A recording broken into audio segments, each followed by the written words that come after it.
Alright guys, in this video I'm going to be giving my opinion on the big 2021 PlayStation Showcase event. It's what we've all been waiting for, and I want to have a discussion and basically tell you whether or not I thought it was a good show. Did it live up to the hype? Did it meet expectations? If not, what was lacking or what needs to change?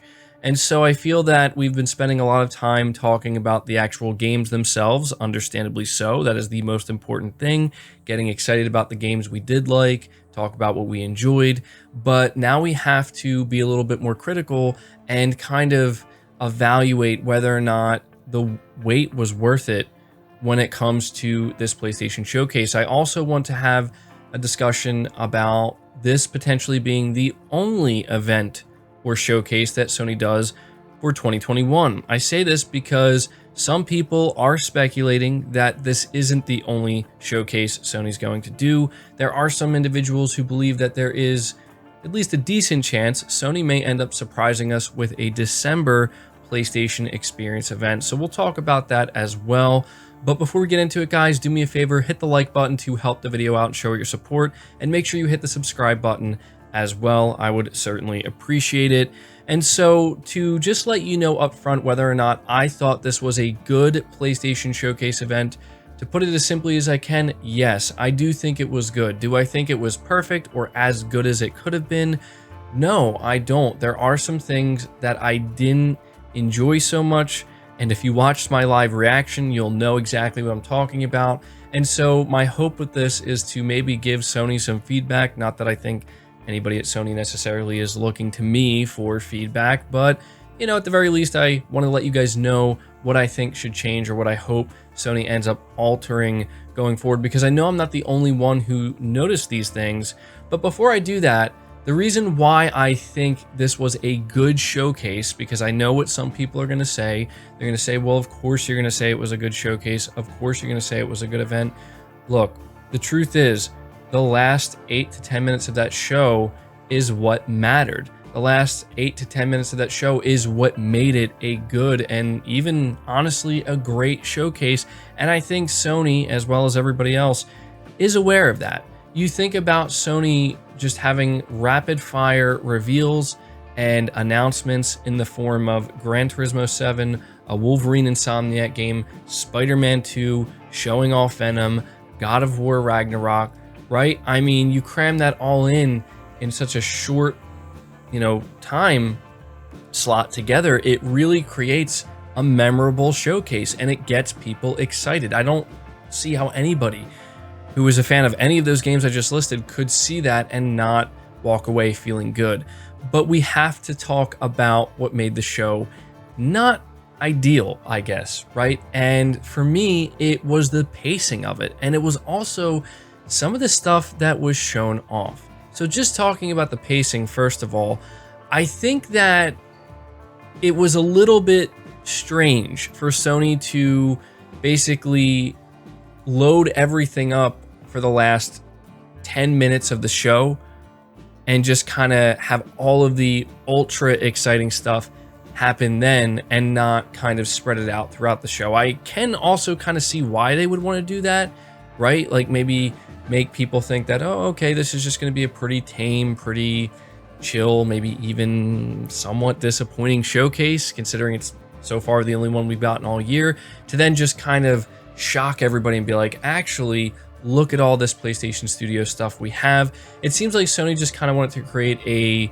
clear separation based off of what I could tell from their third-party games, their partners where they have exclusivity deals, and their PlayStation Studio stuff. And I'm kind of thinking that they're not going to change the pacing of their shows going forward. In fact, I think we can look at this and assume that this is how it's going to be during their showcase events, where they talk about their partners, they talk about their third-party games, and then the end of the show, however long it's going to be, could be 10 minutes, could be 20 minutes, 30 minutes, who knows? That's going to be all the first-party PlayStation stuff. I think that's the way Sony's going to do it going forward, and I think that maybe that's not such a bad thing, but it's the fact that we didn't know that. We had no idea. We were all kind of scratching our heads being like, where is the first-party stuff? Where is the PlayStation Studio stuff?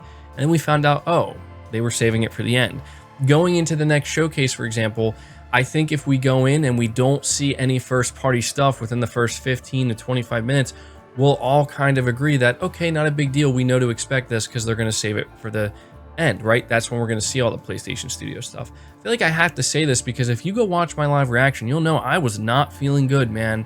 By like the 25 to 30 minute mark, I was kind of shocked. I'm like, I can't believe this is all we've been shown so far. Where's God of War? Where's Horizon? Where's Gran Turismo? Where are any of the surprise announcements and reveals? And then boom, it all just kind of hit us at one time.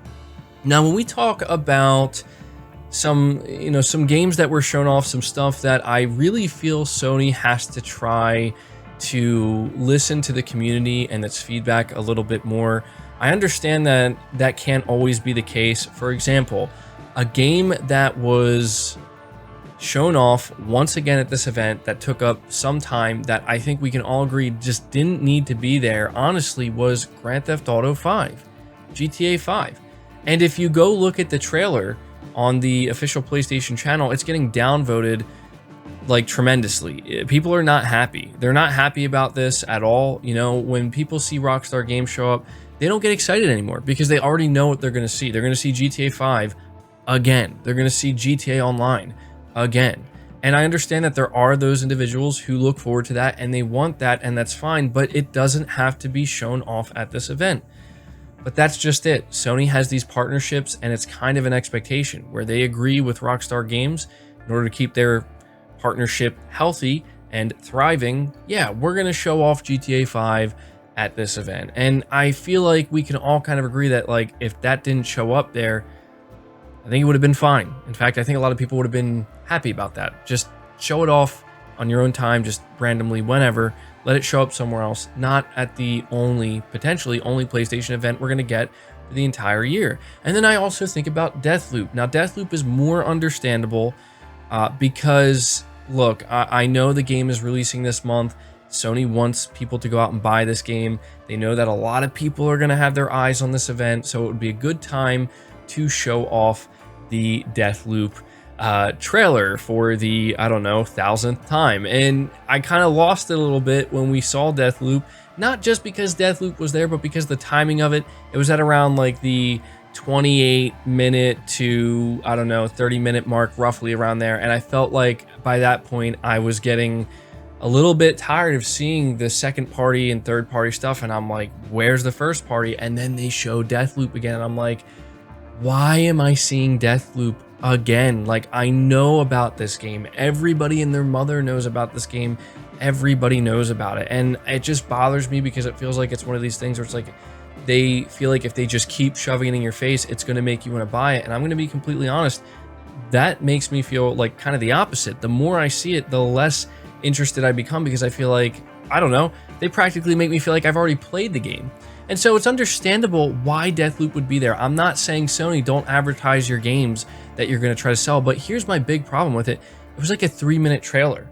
Like, are you kidding me? Like, this is a 40-minute showcase and you're going to give me another 3-minute trailer for Deathloop? At least keep it at a minute. It doesn't have to go any longer than that. Just simply remind people, hey, Deathloop exists and it's coming out in just a couple weeks. Go buy it. That's all you have to do. You don't have to sit there and show me another 3-minute gameplay trailer of Deathloop. And so I'm not trying to come off as too whiny or too complaining, but this is just genuine feedback that I had. And if you watch my live reaction, it was obviously more emotional than this. Some people weren't happy with me, you know, they didn't like that I was acting that way, but those are my genuine feelings in the moment. And so, you know, thinking back on it, it's like, yeah, I think that those feelings were mostly justified. I maybe could have been less emotional about it, but it's like, the truth is, guys, when we tune into these events, we're tuning in for the exciting stuff. And that doesn't always have to come in the form of big AAA new exclusives. That doesn't always have to come in the form of raw God of War, Horizon, Spider-Man gameplay. But this type of stuff like GTA 5, again, you know, seeing stuff like Deathloop, again, that's not why I'm tuning into this show. And frankly, I'm not sure who's tuning in to a PlayStation showcase to see that stuff. And so I kind of hope that Sony can get better at kind of, you know, taking some stuff out that doesn't need to be there. You know, here's a good example I can give you. Instead of seeing Deathloop in GTA 5, take both of those out, cut the second party and third party section of the showcase a little bit shorter, and then maybe make room for another surprise first party announcement, right? I mean, you could argue that maybe they didn't have stuff ready to go. They would have announced more if they had more ready. I don't believe that. Could be wrong about that, but I just feel like that would have made it a lot better. And so I know I sound like I'm being really harsh in this video, like I'm making it sound like this was a bad show or whatever, and it wasn't. Like, the truth is, guys, this was absolutely not a bad showcase by any means. As I said in the beginning of this video, Sony absolutely demolished with the ending of this show, and frankly, that ending made up for everything. Yes, that ending did make up for the 3-minute Deathloop trailer. It did make up for seeing GTA 5 again, and it did make up for, you know, kind of feeling throughout the first 3/4 of the show that something was lacking. Yeah, it did make up for it. And so I kind of want to shift now into a quick conversation about, is Sony going to do another event? Well, we do have to understand that back in June of this year, Sony did trademark the PlayStation experience again, so it has led fans to believe that Sony is planning a PlayStation experience in December. That's when Sony does it. I understand that a lot of people feel right now, well, there's no way Sony would do that. They just did their event, they just did their showcase, and it's likely that this is all they're going to do for the year. And frankly, they don't have any reason to do any more than that. People are excited, people are buying PS5s, and you're totally correct.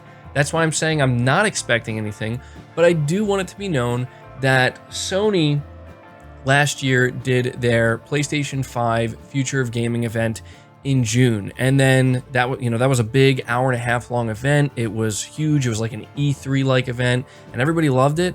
And after that happened, we all kind of wondered, like, is Sony going to plan a second event before the end of the year? And they did one about 3 months later. It was actually almost exactly 3 months later in September. So we had two events, one that was an hour-and-a-half long, another that was 40 minutes long, and they were 3 months apart. I think we could potentially see a similar situation where we get this 40-minute long, shorter showcase event in September, and by the time December rolls around, that's 3 months later.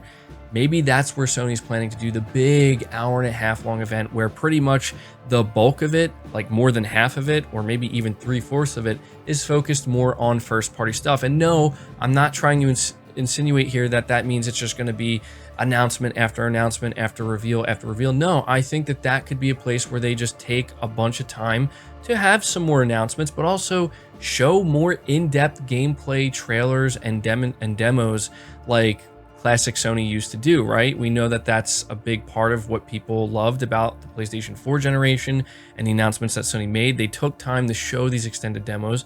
I know that they have state of plays, but I don't know. The point I'm trying to get at here is that there is a chance Sony could do a December PlayStation Showcase event. I want it to be known that if they don't, I think it makes a lot of sense. The reason why I say that and why I'm honestly not expecting that is because what Sony did with this showcase event is basically set up the first half of 2022, not just with this event, but basically the past few months. And I'm going to give you a quick rundown of what PlayStation looks like for the first half of 2022. We have Horizon Forbidden West. We have Uncharted Legacy of Thieves Collection. We have Sifu. We have Gran Turismo 7, Forspoken, Stray, and Ghostwire Tokyo. Okay, that's 1, 2, 3, 4, 5, 6, 7. That's 7 titles that are slated for the first 6 months of 2022. So it's looking pretty stacked. 2 of those games, actually I'll say 3 of those games, are big AAA titles, and the other ones are looking pretty big as well. And then you have the, Legacy of Thieves collection for Uncharted. And then you also have God of War Ragnarok, which is still slated for 2022, but it's obviously going to be the second half of 2022. And that's why I think we're probably not going to get a PlayStation experience in December, because if Sony were to do that, you would assume that they would be revealing a bunch of stuff that is targeting the second half of 2022, and it seems much more logical for Sony to want to talk about second half 2022 stuff by around maybe June of 2022, right? That's kind of traditionally how it's done, but who knows? It's very difficult to predict Sony anymore. I think that we can all agree on that, but I just wanted to make sure to talk about that because I've seen at least a few people talking about a PlayStation Experience event. I did kind of tweet out how I do genuinely feel that Sony was holding back a fair amount at this show. Insomniac absolutely stole the show, as well as God of War and Gran Turismo, but there was just this general sense of, seems like Sony's still kind of saving some stuff and playing a lot of stuff close to the chest. It just, you can't help but wonder, when are we going to see this stuff? And so maybe I'll make a separate video where we can talk about it on the podcast more about some of the stuff that I'm talking about. But that pretty much does it for the video, guys. To summarize it, I think this showcase was actually great. The final 10 minutes of it just absolutely blew me away, and it was great. I honestly couldn't really ask for much more. They did what I wanted. They showed me some God of War, some GT, and they revealed Spider-Man 2. They showed me a Wolverine game. And, there's some other titles that are looking good as well. And I think that maybe there's a chance Sony could be doing a PlayStation Experience. But at this point, I'm going to ask you to leave your thoughts down in the comments below. Let me know what you thought of the PlayStation Showcase event. Did it live up to your expectations? What did you think was lacking? And if you did think it was lacking, what would you have preferred to see? And let me know if you think Sony is going to be doing something else before the end of the year. Leave the video a like if you enjoyed it, subscribe if you're new, hit the bell notification icon, and feel free to share this video out on top of all that. But until next time, guys, take care.